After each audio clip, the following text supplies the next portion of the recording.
Shalom, selamat pagi Bapak, Ibu, dan saudara-saudara sekalian. Mari kita berdoa untuk menyiapkan mendengarkan firman Tuhan pada pagi hari ini.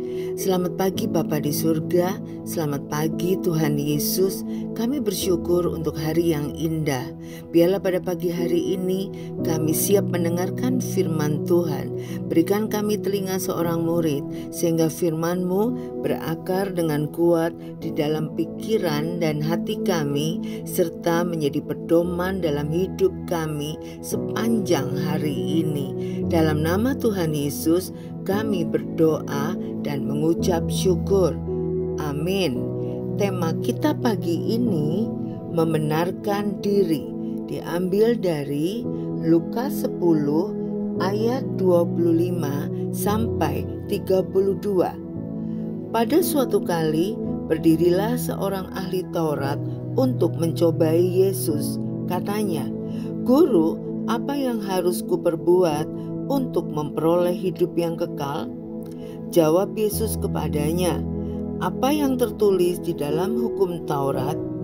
Apa yang kau baca di sana?" Jawab orang itu, "Kasihilah Tuhan Allahmu dengan segenap hatimu, dan dengan segenap jiwamu, dan dengan segenap kekuatanmu, dan dengan segenap akal budimu, dan kasihilah sesamamu manusia seperti dirimu sendiri." Kata Yesus kepadanya, "Jawabmu itu benar. Perbuatlah demikian, maka engkau akan hidup." Tetapi untuk membenarkan dirinya, orang itu berkata kepada Yesus, "Dan siapakah sesamaku manusia?" Jawab Yesus, "Adalah seorang yang turun dari Yerusalem ke Yeriko. Ia jatuh ke tangan penyamun-penyamun yang bukan saja merampoknya habis-habisan, tetapi yang juga memukulnya, dan yang sesudah itu pergi meninggalkannya setengah mati. Kebetulan ada seorang imam turun melalui jalan itu. Ia melihat orang itu, tetapi ia melewatinya dari seberang jalan. Demikian juga seorang Lewi datang ke tempat itu. Ketika ia melihat orang itu, ia melewatinya dari seberang jalan." Tidak nyaman berada di bawah sorotan negatif orang lain. Jauh lebih mudah bagi kita untuk menerima pujian dan pandangan kagum sahabat kita. Itu sebabnya ketika kita dikritik, reaksi spontan kita adalah membela diri. Padahal dengan berbuat demikian, kita kehilangan kesempatan mendengarkan komentar jujur orang lain. Kita pun tidak lagi peka terhadap kekurangan dan kesalahan diri. Seorang ahli Taurat bertanya kepada Yesus mengenai apa yang harus diperbuatnya untuk memperoleh hidup yang kekal.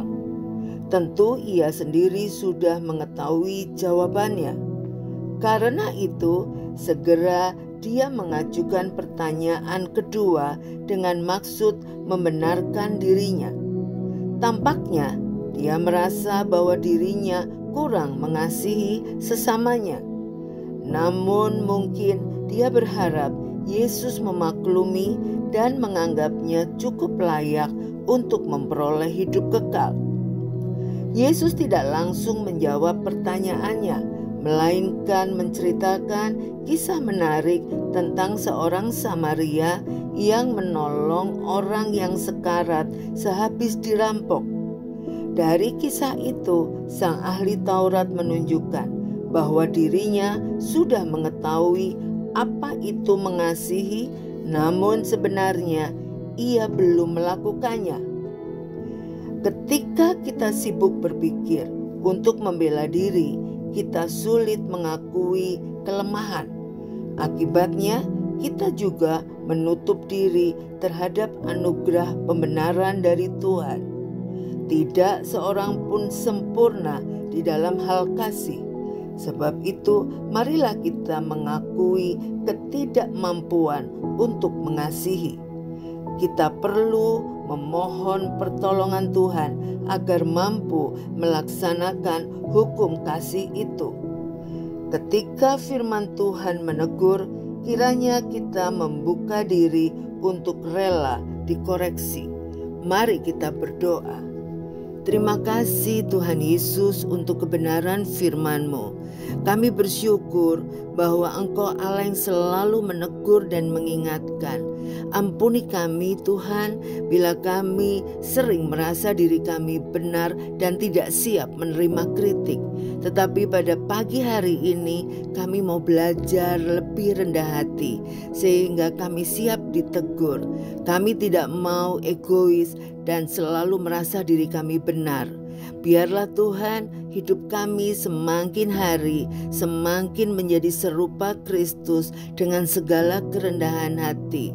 Jadilah Raja dalam hidup kami, bentuklah karakter kami. Kami percaya Engkaulah sumber kekuatan yang membuat kami mampu mempraktekkan kasih dalam kehidupan kami sehari-hari. Dalam nama Tuhan Yesus kami berdoa dan mengucap syukur. Amin.